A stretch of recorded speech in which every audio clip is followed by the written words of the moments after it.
Olá pessoal, a nossa aula de hoje nós vamos fazer um teste para comparar duas amostras, mas considerando que a variável dessas amostras, né, não tem a distribuição normal. Tá? A gente viu já comparando duas amostras, né, quando eu tenho distribuição normal, eu uso um teste T.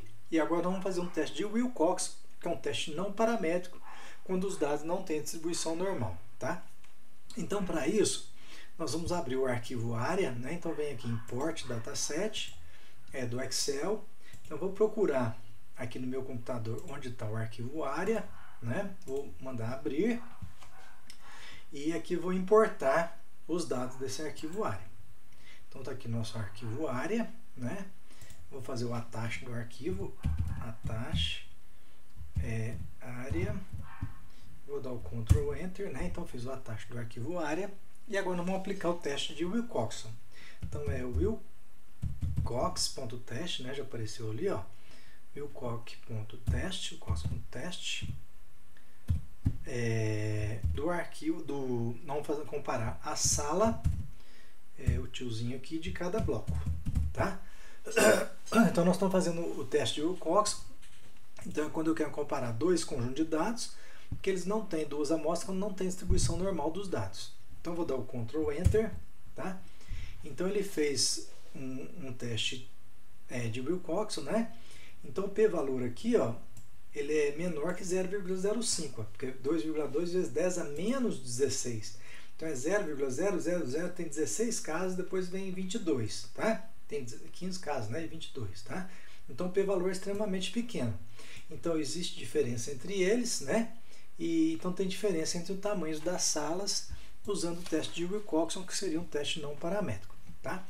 E nós podemos também comparar dois conjuntos de dados, duas variáveis, conjuntos de dados dependentes, tá?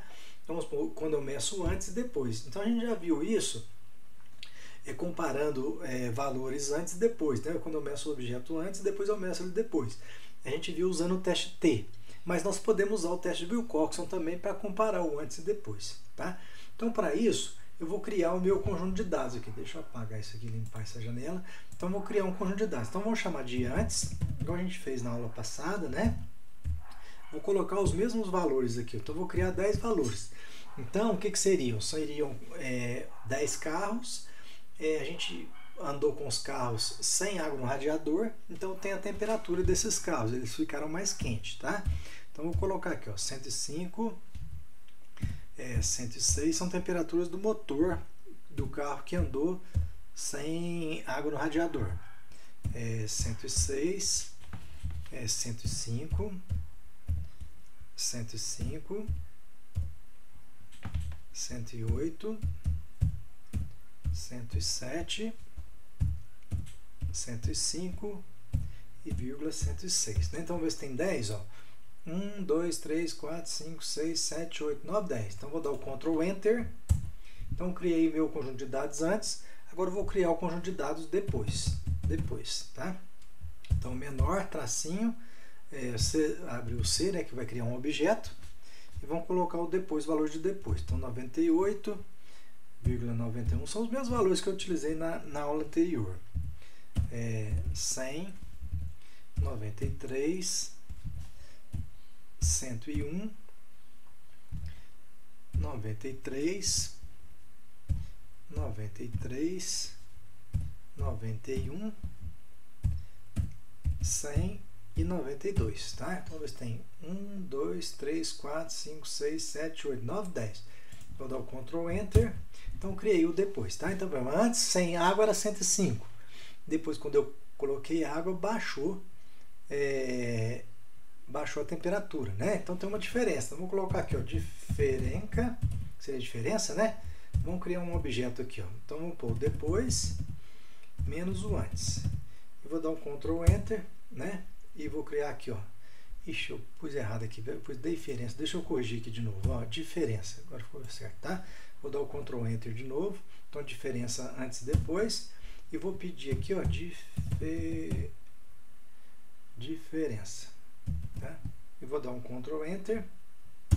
Então tem a diferença, ó. Então, como o antes, o depois, né, menos o antes ficou negativo, significa que o depois está menor que o antes, tá?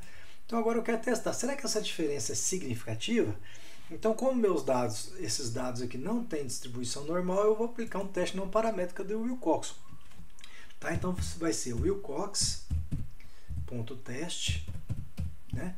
Wilcox.teste do depois, vírgula, antes, e agora eu vou colocar o pareado, que é pareado, né? PyRed igual a true, que é verdade, né? Igual a gente viu para o teste T.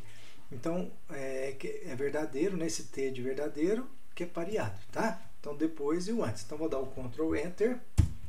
Ó, ele fez o teste aqui, o p-valor, ó, deu 0,005, é menor que 0,5. O outro era 0,05, aqui é 0,0. Então, tem 2 zeros depois da vírgula. Então, é significativo, tá? Então, essa diferença do antes menos depois é significativo pelo teste de Wilcox, tá? Ele aparece esse avisinho aqui, né? Essa mensagem de aviso, né? É que não computou o valor exato do P, tá? É por isso, porque quando eu faço um teste não paramétrico, existem alguns empates nos rankings, então pode dar esse probleminha aqui, mas isso aqui tá correto, tá? Então tem diferença entre eles, então não preocupa muito com esse errinho aqui não, tá? E eu poderia fazer também, de novo, né, igual a gente fez no teste T, utilizando a diferença. Então, Wilcox, opa, escrevi errado aqui, ó. Tem que tomar muito cuidado com o R, viu? Se eu escrever alguma coisinha errada, ele não entende. Então, Wilcox teste da diferença, tá? Então, vou dar o Ctrl Enter, ele fez a mesma coisa de novo, ó. Então, fez o p-valor, então tem diferença entre o antes e o depois, né? Então, quer dizer que tem diferença entre... Quando eu coloquei água, realmente a temperatura baixou e essa diferença foi significativa, tá? Então a aula de hoje era isso, então até a próxima aula.